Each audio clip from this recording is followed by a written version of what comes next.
Hola gente de YouTube, ¿cómo les va? ¿Ven estos videos que están acá y acá? Bueno, están hechos con mucho amor y mucha pobreza, obviamente. Me encantaría si me pueden dar una mano dándole me gusta, suscribiéndose, dejando un comentario. No olviden de seguirme en mi Instagram, que es vida-1989, en mi Twitter, en mi TikTok, en todas las plataformas, por favor. Y no olviden de suscribirse a mi canal. Nos vemos, les mando un beso.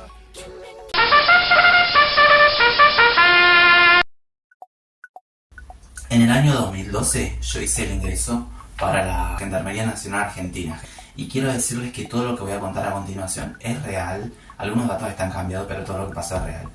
Yo en el año 2011 me fui con mi familia a probar suerte a Comodoro Rivadavia. Yo era de Salta, de la provincia de Salta, y como yo les había contado, en el año 2008 cumplí 18 años y me fui a Bahía Blanca a probar suerte a Bahía Blanca. Yo en Bahía Blanca duré 2 años y medio más o menos, hasta mediados del 2010, porque no tenía dinero para seguir bancándome la carrera de abogacía que yo estaba haciendo en ese momento en la Universidad Nacional del Sur. Yo había hecho 2 años y medio de abogacía. Eso fue a mediados del 2010. Yo fracaso en mi sueño de estudiar abogacía y me volví a mi provincia. En realidad me quedé en la calle.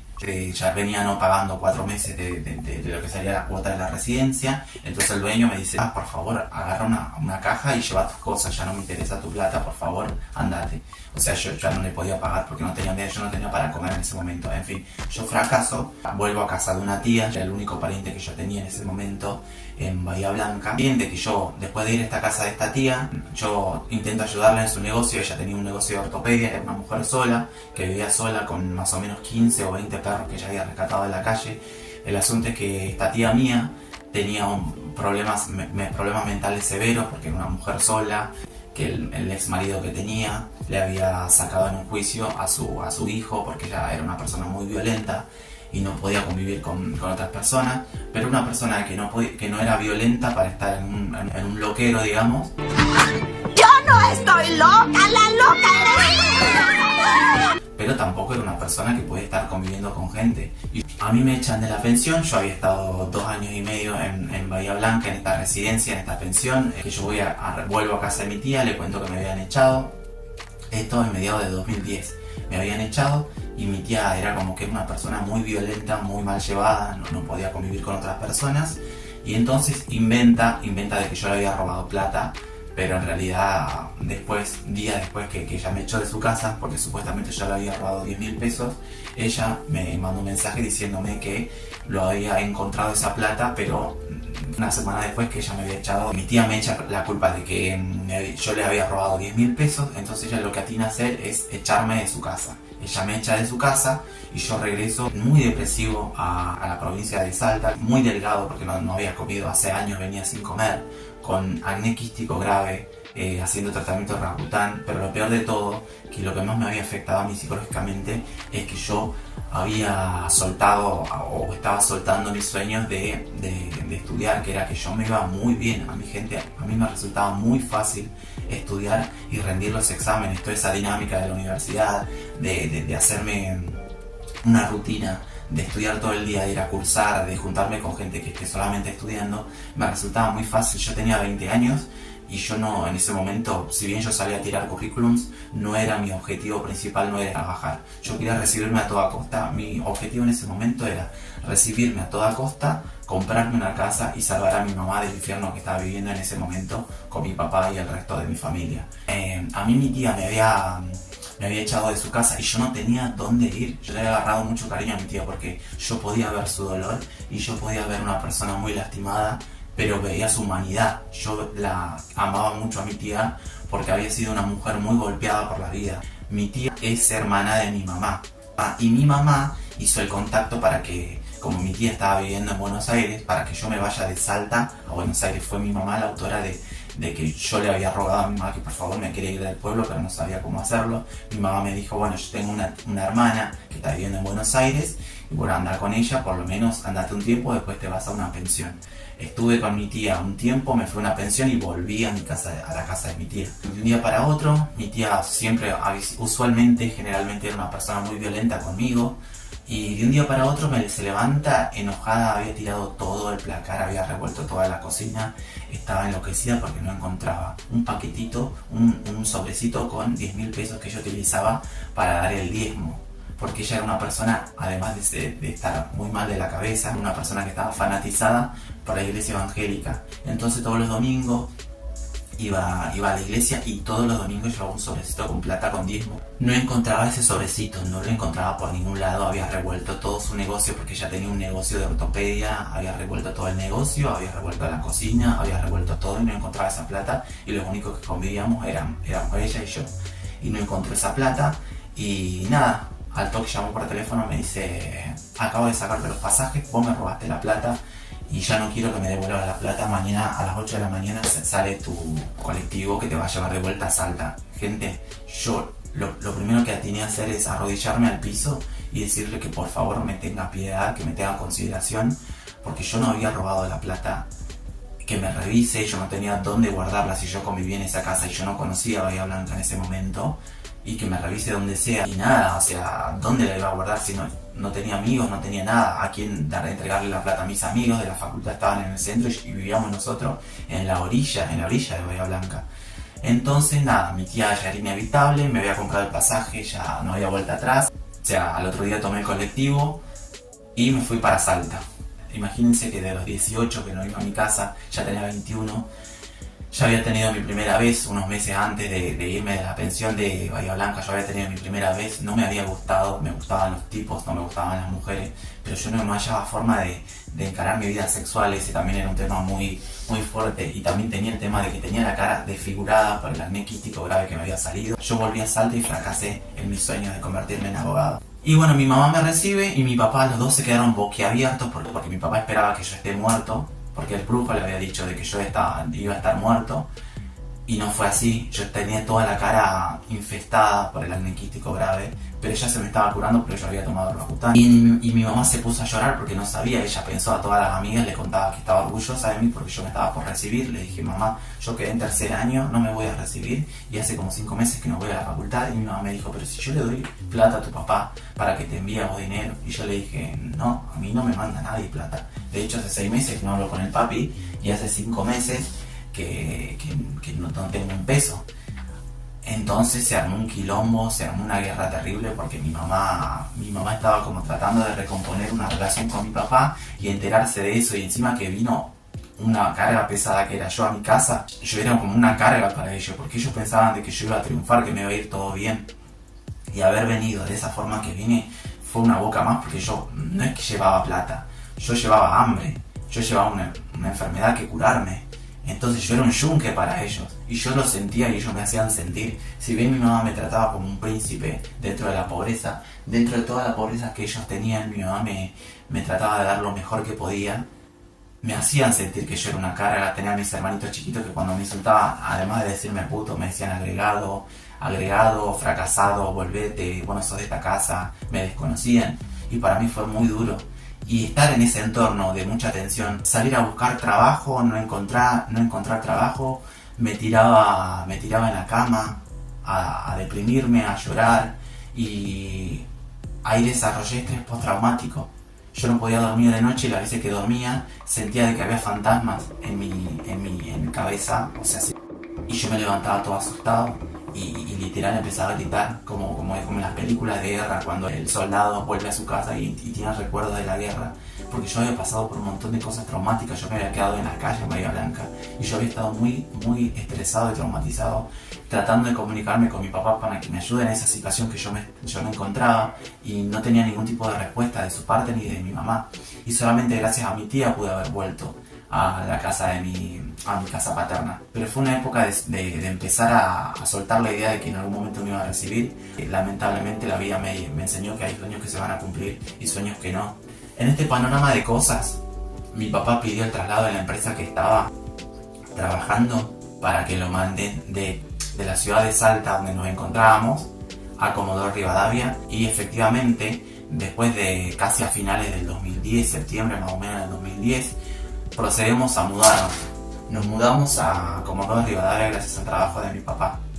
Y efectivamente él me hizo esta propuesta, me dice: hijo, empecemos de nuevo, este es el momento que estábamos esperando. En Comodoro Rivadavia los sueldos son diferenciales, son muy buen pagados, está todo lo que es la industria del petróleo, toda la industria de las embarcaciones, de los barcos pesqueros, de los submarinos, todo lo que tenga que ver con desarrollo marítimo está en el sur de él. Y además es una ciudad extremadamente cara. Ahí en el Comodoro Rivadavia yo viví 2 años y medio, viví desde finales de 2010 hasta el año 2013, que efectivamente me vine acá a Rosario. En el medio de eso hice el ingreso a Gendarmería. Seguramente fue uno de los mejores momentos de mi mamá, de mi papá, porque ellos sí hicieron amigos.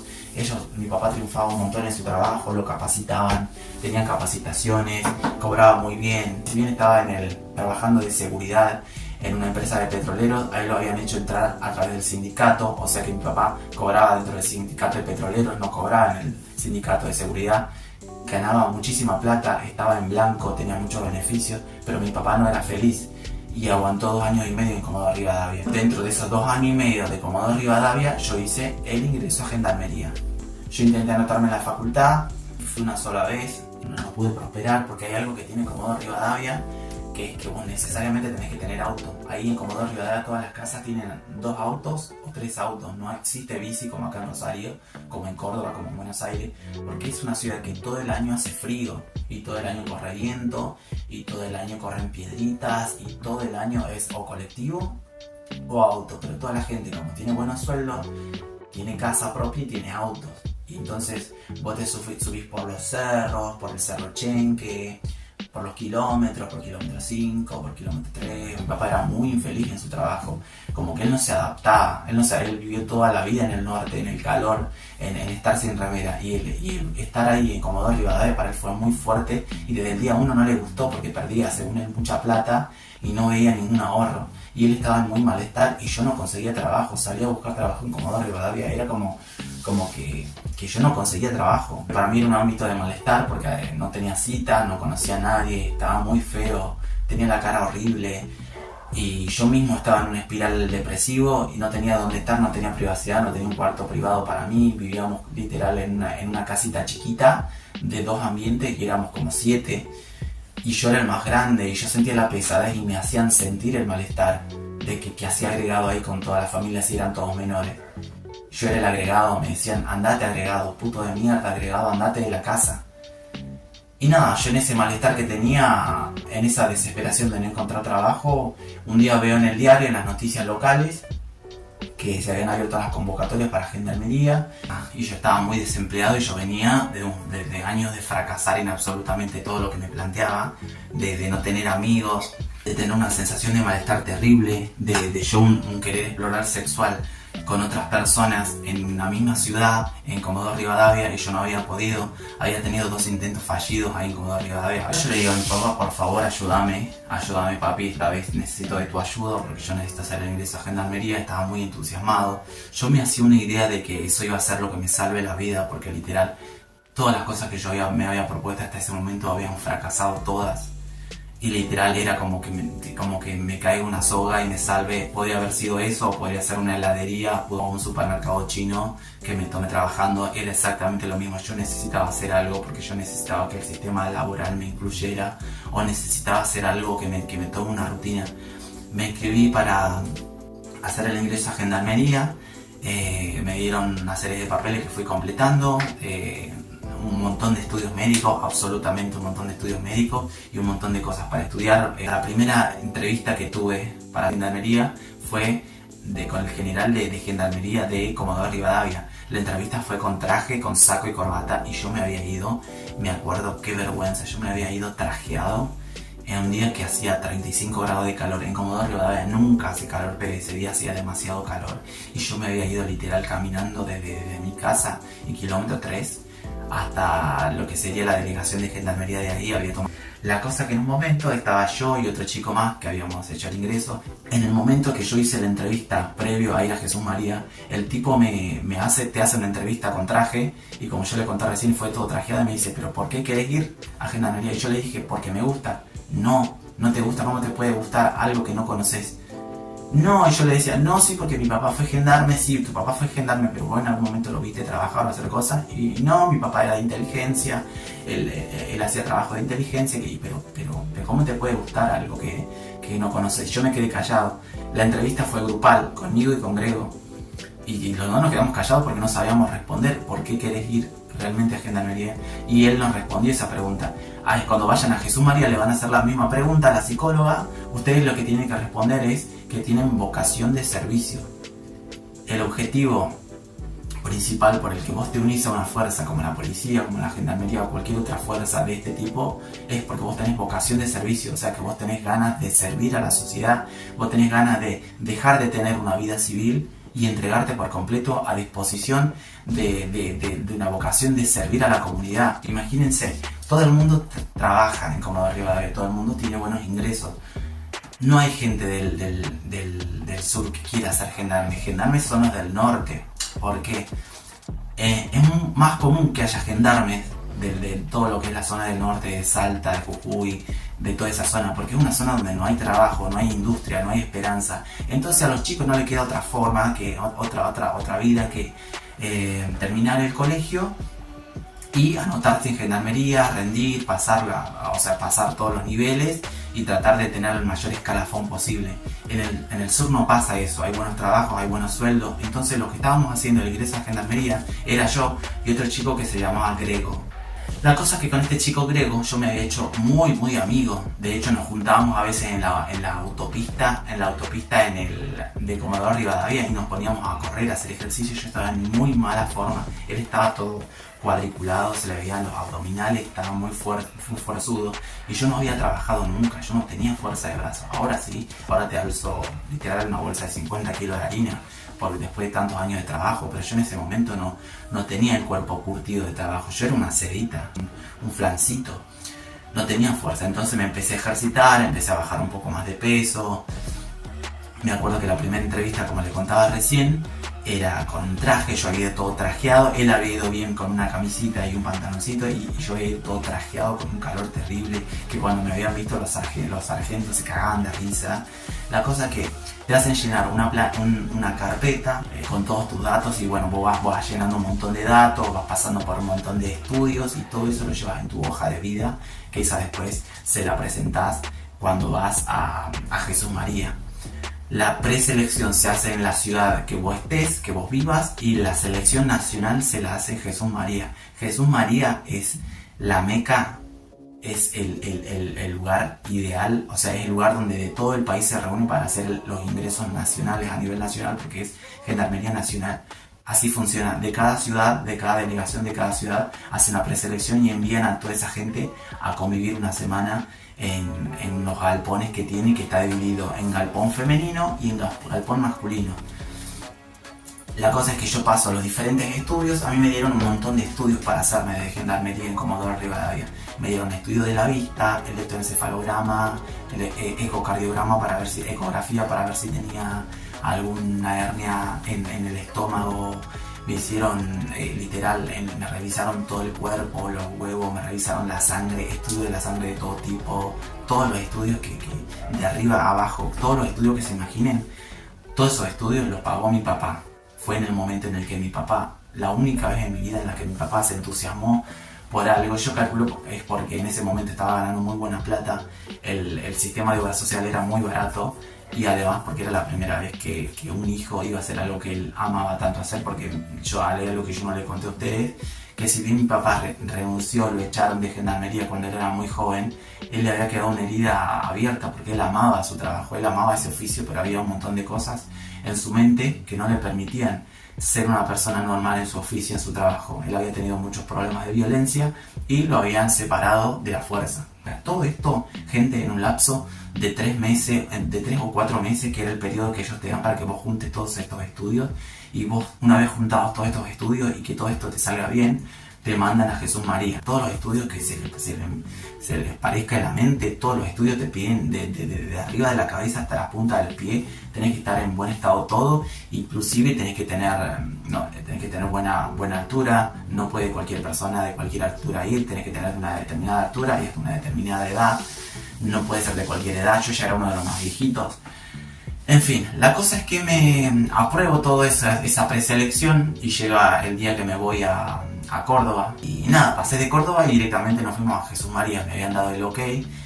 Habíamos viajado con este chico griego, habíamos ido a rendir gendarmería. Gente, para mí, literal, yo le había puesto todo mi empeño, yo le había puesto mi 100%, pero mi 100% era una cagada. Ese no era mi sueño ni era lo que yo quería hacer. Mi sueño no era ese. Mi sueño, yo estaba duelando todavía mi sueño de estudiar abogacía, que le había puesto todo mi empeño y que todavía no había podido cerrar ese herida. Sinceramente, la vida militar es una forma de vida, no es un trabajo. Porque vos, si vos ingresás a la vida militar, entregás toda tu vida para ello. Dejás de tener vos la vida civil común. Pasás a ser una persona disponible para la fuerza, pasás a integrar una fuerza. No es una empresa que cumplís un horario de 8 a 4 de la tarde. Pasás a integrar la fuerza y ellos disponen de tu tiempo y de tu vida a su antojo y semejanza. Y hay mucha gente que no entiende eso, se anota, pasa por todas las etapas para la selección y pasan los años adentro de la fuerza y terminan pidiendo la renuncia porque no toleran ese estilo de vida. Y es literal, o sea, vos si vas a hacer el ingreso a gendarmería o cualquier otra fuerza, no lo hagas por el tema económico, no lo hagas porque sea tu soga, hacelo porque tenés vocación de servicio. Yo había llegado a Jesús María, habíamos llegado en colectivo, las femeninas por un lado, masculinos por el otro. Literal, gente, eran playones gigantes, era un galpón gigante dividido por un montón de camas cuchetas. Camas cuchetas cuádruple o triple de fierro. Venía gente de todo el país. A vos lo que te dan antes de entrar es una listita de elementos que vos tenés que llevar. Elementos de cama, elementos de higiene, por ejemplo, pijamas. Nos levantaban a las 5 de la mañana. Toda esta semana yo entré un domingo a la tarde, tipo a las 4 de la tarde, y salí un jueves a las 7 de la tarde. Me corrieron un jueves a las 7 de la tarde.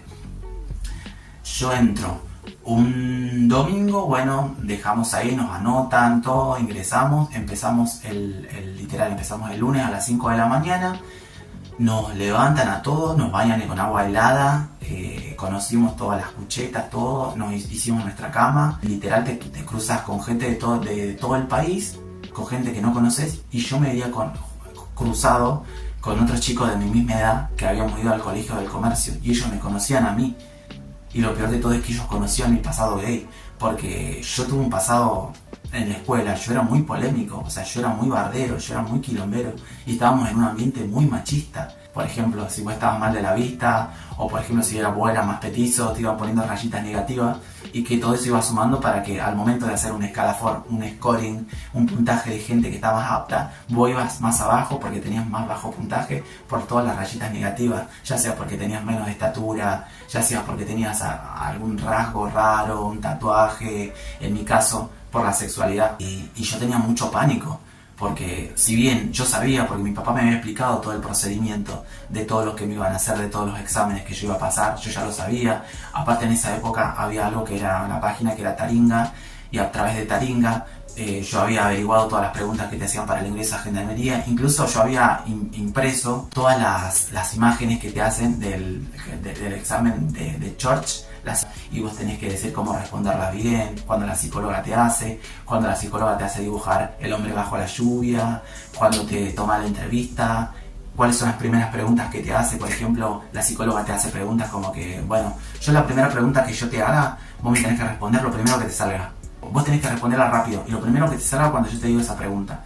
Y nada, todo eso yo ya lo sabía. Yo ya iba con todo ese conocimiento y yo ya iba equipado con un montón de conocimiento. Pero de lo que yo no iba equipado era que en ese lugar yo me crucé con un montón de compañeros que yo me llevaba muy mal en la secundaria. Y por suerte, por portabilidad de apellidos, vamos a suponer de la A a la D era una camada, de la E a la G era otra camada. Pero había un momento en el día en donde nos juntaban a todos los pabellones y yo veía por momentos que había ex compañeros de la escuela que estaban así reunidos y se cagaban de risa de mí, porque estoy casi totalmente seguro que yo era el único puto en ese momento, o por lo menos el puto conocido. Y sinceramente yo creo que eso fue uno de los motivos por los que a mí me echaron, me desvincularon, me llamaron un jueves para decirme que me vaya a mi casa. Me obligaron a firmar una papeleta que decía que que yo me iba con mi consentimiento y de que en esa institución me habían tratado bien. Nos paramos literal una hora entera, nos toman asistencia, tomamos un mate cocido, un pedacito de pan y comienza el día. Y literal, era hacer exámenes tras exámenes todos los días, eran 2 actividades por día porque literal era tanta gente de todo el país que era la mayor parte del día vos te podías pasar hasta 4 horas o 5 horas haciendo fila para una determinada actividad. Y por ejemplo, el día que tuvimos que rendir para la psicóloga en el pabellón, el examen era literal, estaba hecho, el examen eran 10 hojas que estaban hechas para ser hechas en 1 hora. Yo la hice exactamente en 55 minutos, la hice yo.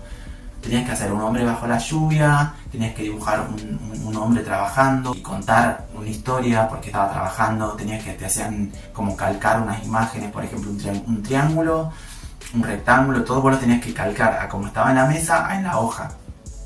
Y no podías borrarlo, lo primero que te salga vos tenías que ponerlo ahí. Tenías que contar historias o cositas así, tenías que dibujar un hombre bajo la lluvia y qué estaba haciendo. Tenías que dibujar un árbol, ese tipo de cosas. Tenías una entrevista con la psicóloga, estas preguntas capciosas, te pregunta ¿a qué le tenés miedo? Y yo me acuerdo patente que le dije, a todos nos hacían esa pregunta, ¿a qué tenés miedo? Y yo le digo, yo le tengo miedo al fracaso, a no lograr mis objetivos. Pero todo el mundo fracasa, sí lo sé, pero sinceramente vengo fracasando hace un montón de años y ya no quiero fracasar más, estoy cansado. Yo aprobé todos los exámenes. Yo estaba muy contento, yo estaba muy feliz, pero hubo un problema. En un momento de la nada, porque no es que me había tropezado o me había caído o de la nada, empecé a sentir un dolor en la pantorrilla. Como que me dolía demasiado la pantorrilla. Y literal en un momento nos hicieron correr, pero como practicando, y yo era el último. Yo era el último de la manada porque no podía correr. Estaban todos en un lado y yo venía al último porque yo estaba así como...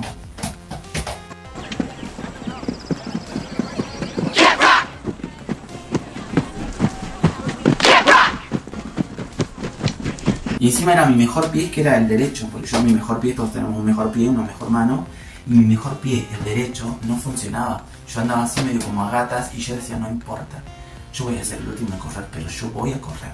Encima tenías que correr 10 kilómetros. Eso era un viernes. Habíamos llegado un domingo. En ese día nos acomodamos en nuestros casilleros, en nuestros lockers, y empezamos nuestra actividad del lunes. El lunes nos pesaron, nos desnudaron a todos y eran 2 oficiales viendo, era un galpón de gente toda desnuda que nos miraban, que no tuviésemos tatuajes, porque no puedes tener tatuajes, que no tengas espalda bífida, que no tengas ninguna discapacidad, que no tengas nada oculto, que no tengas ningún bulto, que no tengas nada, te revisaban los genitales, te decían, abrirte un cachete, te miraban un poco, era un médico y 2 gendarmes que te estaban mirando todo y el médico te metía la mano en los huevos para ver si tenía alguna protuberancia o algo. Conforme iban pasando las etapas, iban echando gente. Por ejemplo, vos pasabas por el psicólogo, si vos dabas mal el examen de psicología, ese mismo día te lo decían si aprobabas o desaprobabas. Si vos desaprobabas ese día, conforme iban pasando los días, iban pasando las distintas pruebas, vos ibas desaprobando y te iban sacando. O sea, el que llegaba al viernes final, llegaba a la final, y la final, el último level era la actividad física, que todo el mundo estaba preparado para la actividad física, pero nadie estaba preparado para todas esas actividades, mucho menos para la psicológica. La más importante, la más definitoria era la psicológica, con la psicóloga, y las pruebas de psicología, las 10 páginas, mucha gente no tenía la rapidez, y yo tenía 21 años, o sea, yo estaba re despierto, yo me la pasaba días estudiando, yo estuve 2 años y medio en los que solamente estudiaba, yo tenía la mano que era como que yo hice todo bien, y dibujé una persona amasando, y dije que dibujo una persona amasando porque es una persona que está produciendo con sus propias manos algo que da alimento, que son los panes. ¿Qué animal te gustaría hacer? A mí me gustaría hacer un caballo, porque un caballo es un sinónimo de fuerza. ¿Qué objeto te gustaría hacer? A mí me gustaría hacer el agua, porque el agua es algo que se consume, el agua es algo que tiene vida, y es algo que da vida a toda la humanidad. ¿Qué color te gusta? No sé, me gusta el color verde porque es el color de la naturaleza, y pelotudeces así. Te hacen preguntas de todo tipo y color, y en un momento me hicieron una pregunta a la psicóloga, la pregunta final que me hizo, que mi papá ya me había dicho que me la iban a preguntar, es: ¿te acostarías con tu mamá? Sí, yo me acostaría con mi mamá, Pero la pregunta capciosa es la siguiente. Yo me acostaría, te preguntan, ¿te acostarías en una misma cama con tu mamá? Sí, yo me acostaría en la misma cama, solamente que mi mamá va a estar de pie y yo voy a estar de otro pie. Yo no sé por qué, pero esa era la respuesta. Gente, yo aprobé y aprobé con muy buena nota, creo que con 9 o con 90 sobre 100 o algo así. La cosa es que todo tenía un puntaje y todo tenía un porqué y todo tenía como su significado de todas las pruebas. Después te llamaban con el oculista. Yo había dado muy bien en las letritas y vos tenías que verlas de abajo. Me hicieron pruebas dentales, me revisaron todo. Pero hubo un problema. En ese momento, con este chico Grego nos habíamos separado, estábamos en camas distintas, en cuchetas distintas. En un momento se me acerca Grego y me dice, mira, yo no te quiero poner nerviosa ni te quiero decir nada, pero allá hay un pibe que se llama Guerra, apellido Guerra. Él dice que fue al colegio con vos y dice que está diciéndole a todo el mundo que vos eras un reputo en el colegio y que te conoce de Salta y que vos eras una re loca y están todos cagándose de risa.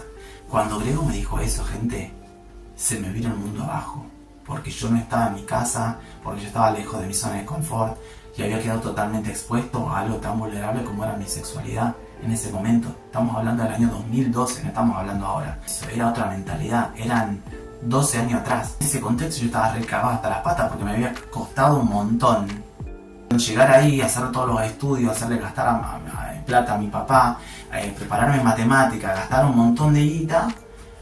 Y encima, en lo que tiene Gendarmería, que es que tiene como un sistema, como que mínimas cositas que vos vas haciendo o diciéndote, va todo a tu sumario.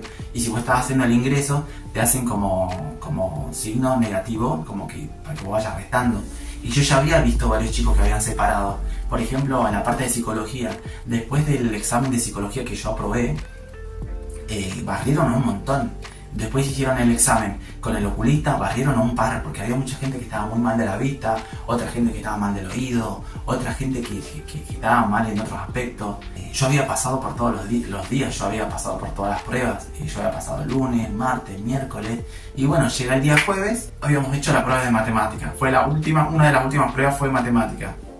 Hicimos la prueba de matemática, sinceramente no estaba muy difícil, pero yo había sacado una nota tipo 6, casi 7, 6,5, y había aprobado, había salido todo bien, y yo ya había visto que había otros chicos que como que los iban desplazando conforme iban pasando las distintas pruebas.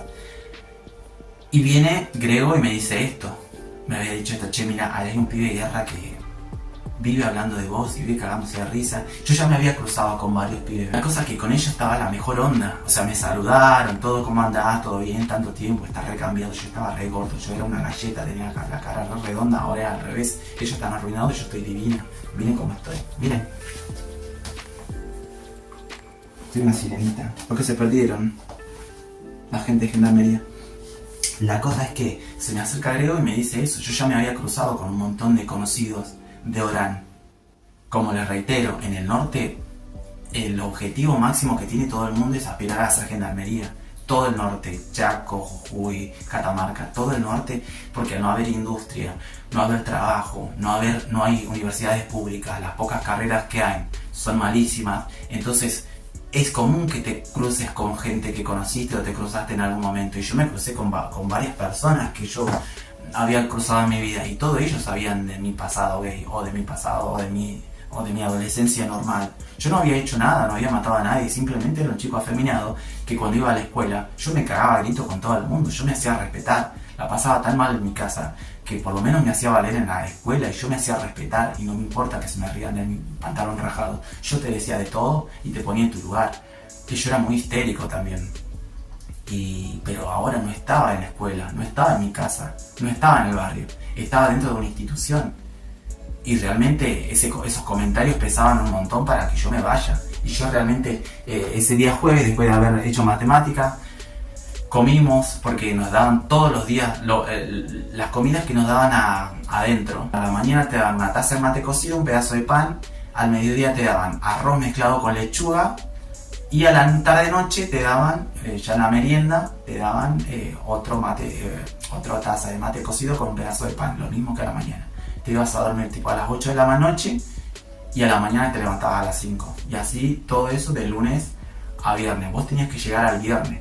El día viernes era el último día, que era directamente vos te levantabas, hacías las pruebas, los abdominales, todas las cosas que tenías que hacer, porque era mucha prueba física, y toda la mejor prueba que todo el mundo quería llegar a hacer eran de correr 10 kilómetros, hacer saltos abdominales, lagartijas, push-up, pull-ups, dominadas, todas esas cosas lo hacías el viernes, pero tenías que pasar por toda la semana de las otras pruebas. Y yo había pasado todas las pruebas menos una, menos el jueves. El día jueves, después de almorzar, después de haber rendido matemática, todo eso, me llaman, el encargado de toda la cuadrilla, llama mi apellido y venga, traiga todas sus cosas. Y nada, todos se apartaron como si tuviese peste, siguieron haciendo sus cosas y me fui. Me llamaron y me citaron a una salita médica. Y en ese momento entro yo a una salita médica y estaba un médico viejísimo, y con mi cuadernillo, con mi hojita de vida, con todos los estudios que yo tenía. Resultó ser que uno de los estudios de los tantos estudios que te piden en la preselección, o sea, cuando yo empecé a hacer los trámites para la gendarmería, uno de los estudios, que es el electroencefalograma, que es un estudio en el cual te ponen un montón de chupitos acá en la cabeza y te mandan un montón de señales eléctricas en la cabeza. Ese había dado un resultado no favorable. Lo primero fue que no estaba ni firmado ni sellado por los profesionales, pero tenía un resultado muy desfavorable, que era que decía: esta persona tiene retraso madurativo valorativo. Y estamos hablando de un estudio que yo me hice en una clínica privada. Yo me hice un estudio en una clínica privada para presentar en mi hoja de vida de gendarmería para viajar, para hacer el ingreso, pero ese estudio no estaba ni firmado ni sellado, y además decía con computadora: esta persona tiene retraso madurativo valorativo. Y el médico me cita y me hace saber esto, me dice: mira, estos estudios como están acá salieron mal. Yo no entiendo cómo vos te viniste o cómo te hicieron venir desde allá, desde Comodoro Rivadavia, con todos estos estudios, que a vos te salió mal, me dice. El electroencefalograma te dio que está mal neurológicamente. Te sale que tenés retraso madurativo valorativo, me dice. Y nada, me dice: ¿a vos te duele la cabeza?, me dice el médico. Y yo le dije: no, yo estoy perfecto. ¿Seguro?, me dice. ¿Y no sentís dolores por acá, por acá, por acá? No. A esto quiero agregar que en esa salita ya había varias personas que habían apartado. Había varios chicos que estaban llorando porque ya le habían dicho de que por un estudio o por otra cosa no lo iban a tomar. O sea, habían echado mucha gente y esa vez me había tocado a mí. Pero yo literal estaba muy mal, porque yo no había visto, o sea, yo no entendía. En mi familia no teníamos nadie, éramos todos analfabetos. No, de todos los estudios que teníamos, de la sangre, de electrocardiograma, electroencefalograma, todos los estudios del corazón, teníamos tantos estudios que no es que me puse a revisar. Yo confié en la clínica en la que iba, para eso pagábamos. Y a todos los estudios le decíamos: por favor, no se olviden de poner un sello, una firma, nada, que para presentar en un ingreso de gendarmería. Sí, está todo bien. Pero el problema no era que no tenía sello y que no tenía firma. El problema es que decía eso, que tengo retraso madurativo valorativo. Y me desplazaron del ingreso a gendarmería porque tenía retraso mental. Automáticamente quedas desplazado de la selección, anda a agarrar tus cosas. En un momento los gendarmes te van a hacer firmar unos papeles y podés hacer el ingreso el año que viene, pero ahora no, ya está descalificado. Y nada, en un momento quedamos como literal 1 o 2 horas esperando parados afuera. Con todos los otros éramos como 15 o 20, porque todos los días se iba en un grupo distinto. Éramos 15 ese día que nos habíamos desplazado, que nos habían mandado a nuestras casas, a uno por un problema, al otro por otro problema, pero éramos más o menos los estropeados, los fallados, los fallutos, que habíamos fallado, teníamos algún problema o alguna falla de fábrica. Y nada, en un momento se acercan 2 gendarmes y me hacen firmar unos papeles. Me dice: vos tenés que firmar estos papeles, que yo lo leí muy por arriba porque tenías que firmarlo en este momento. En este papel decía: yo, mi nombre, yo Diego, certifico que hice el ingreso a la gendarmería y que fue todo conforme a la ley tal, que me trataron muy bien y que no he sufrido violencia, porque se ve que ya hubo denuncias de juicios de maltrato dentro de la institución, sobre todo en los exámenes de ingreso, pero tampoco voy a decir nada porque yo decidí exponerme a ese entorno. Me hicieron firmar un papel casi obligado diciéndome: si vos te vas sin firmar este papel, me dice, vos no podés hacer nunca más otro ingreso acá. Pero si vos firmas este papel pacíficamente y te vas, vamos, te vamos a considerar para el año que viene, para toda la gente. Acá hay gente que ha hecho el examen 5 o 6 veces, 5 años seguidos, me dice, y en la sexta lo toman, porque es como gente que o es muy burra, o gente que es muy vaga, que no le pone empeño a la hora de hacer el ingreso. En fin, yo estaba totalmente devastado, había fracasado una vez más, estaba totalmente devastado, se me había venido el mundo encima, y lo peor de todo es que me habían juntado con los otros fracasados. Así que no nos tocó otra, tomamos el colectivo, esperamos afuera un momento, llevé mis bolsitas con los elementos de cama, con los elementos de limpieza que yo había llevado, mi bolsito, y nos habíamos ido de vuelta a Córdoba capital. Y jamás me voy a olvidar ahí, porque yo creo que lloré toda la noche, no pude dormir en toda la noche y era sentir que el fracaso circulaba por mis venas, y es como que nací para fracasar. Y fue muy fuerte y fue muy devastador, porque todo el esfuerzo que yo había hecho estaba tirado a la basura. Yo vuelvo a mi casa, Comodoro Rivadavia, y en mi casa todos fingieron demencia, todos me saludaron, todos me abrazaron, me felicitaron por haberme animado a hacer esta experiencia. Mi mamá me pregunta, pero negro, ¿me podés explicar por qué te desplazaron? Y yo le dije, mira, te voy a ser sincera, mami, le digo, me salió que en el electroencefalograma tengo retraso madurativo valorativo, me dice.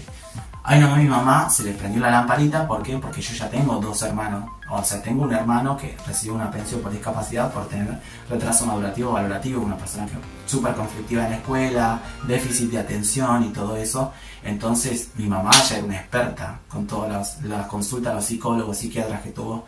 Y me dice, negro, tengo una idea, me dice. Agarrá los estudios, la carpeta de estudios que te dieron, agarrá ese estudio del electroencefalograma y yo te hago una pensión por discapacidad. Yo tengo cabida, me dice, yo tengo conocidos en la parte de promoción social, de la obra social, me dice, y te puedo hacer como que para que te den una pensión por discapacidad. ¡Chorra!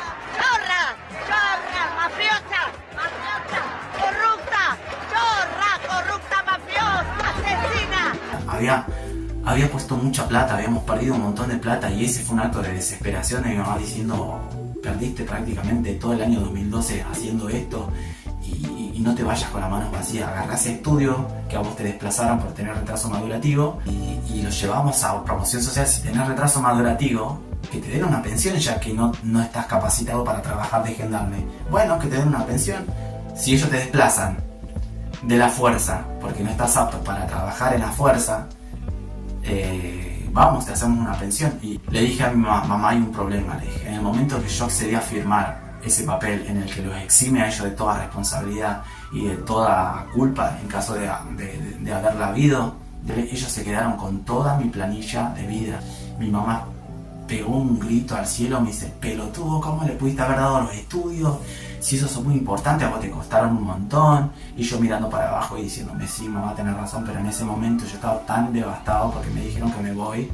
Bueno, me dice mi mamá, no hay problema, lo que vamos a hacer es lo siguiente: pagamos otro estudio de electroencefalograma, que repitan el estudio, total te va a salir que tenés retraso madurativo. Y efectivamente hicimos esto, llamamos a la obra social, pedimos que nos hagan un estudio de electroencefalograma, que había sido el estudio que me había salido mal. Yo voy, hago el estudio, me dan los resultados a los 3-4 días, y el resultado fue muy impactante, porque el estudio salió totalmente bien. En el estudio me había salido bien, pero en el estudio de gendarmería me había salido que tenía retraso madurativo valorativo. Yo trato de encontrarle una respuesta a todo esto que pasó, tantas cosas que me pasaron, y tantas cosas que pude lograr y tantas cosas que no logré. Y en este caso fue la vida diciéndome, esto no es para vos. Entrar a la gendarmería no es para vos. Yo la única explicación que trato de darle a esta situación es que en la primera clínica que fui a hacerme todo eso, había sido una clínica literal. Gente, yo fui y era una clínica toda abandonada, toda precaria. Ya en la segunda clínica que fui, una clínica más cara, más sofisticada, con productos más nuevos, el lugar estaba todo pintado. Ahí me dieron un estudio el mismo estudio, pero firmado, sellado todo, y dice, esta persona está en valores normales. Y me dice mi mamá, le presenté este estudio a la persona de promoción social, de acción social de la discapacidad, y me dijo que está normal, que no tenés nada. Me dice, ¿qué pasó, Diego? Y yo me sentía peor de culpable, porque era como que había quedado yo como un mentiroso con mi mamá, con mi papá. Pero yo no mentía, yo decía la verdad. Yo había visto cuando el médico me trajo al estudio y yo había revisado, yo revisaba todo el día mi hojita de estudios y a mí me agarraban ataques de locura, de ansiedad, de ira, porque había perdido mucha plata, yo no tenía nada, literal no tenía ni ropa interior y estamos hablando que yo ya tenía 23 años. Yo me metía cabezazos en la pared de la bronca cuando yo no quería vivir en este mundo, yo quería morirme porque nada me salía bien. Y efectivamente, nada salió bien porque al tiempo mi papá se cansó, mi papá estaba cansado de vivir así, trabajando y manteniendo una casa. Mi papá tenía mucho malestar.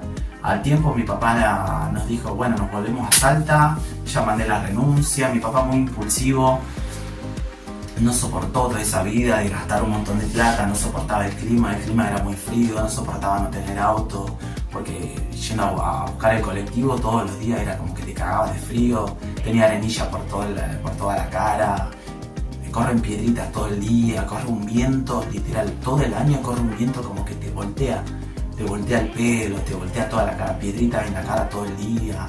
No existe como acá, como en Rosario, que puedes salir sin remera a caminar escuchando música, no existe andar en bici.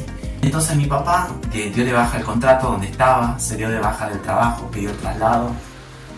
Hicimos toda una mudanza y todas esas cosas quedaron perdidas en la nada, porque mi papá mandó esas cosas, todas esas cosas las mandó a Salta, pero el de la mudanza las mandó a Córdoba. Y mi papá no pagó el servicio, o sea, mi papá contrató un servicio de mudanza, ese servicio de mudanza se lo hacía hasta Córdoba y mi papá tenía que pagar otra plata para que se lo lleve a Salta y mi papá como que pagó un porcentaje pero no pagó todo y perdimos todos los muebles que mi mamá y mi papá habían comprado en 2 años y medio de vivir en Comodoro Rivadavia. Habíamos perdido todo porque mi papá había enloquecido y no quería saber nada de gastar un peso más en mudanza, no quería saber nada. En ese torbellino de locura vinimos de Comodoro Rivadavia a Rosario y de Rosario nos tuvimos que ir a Salta.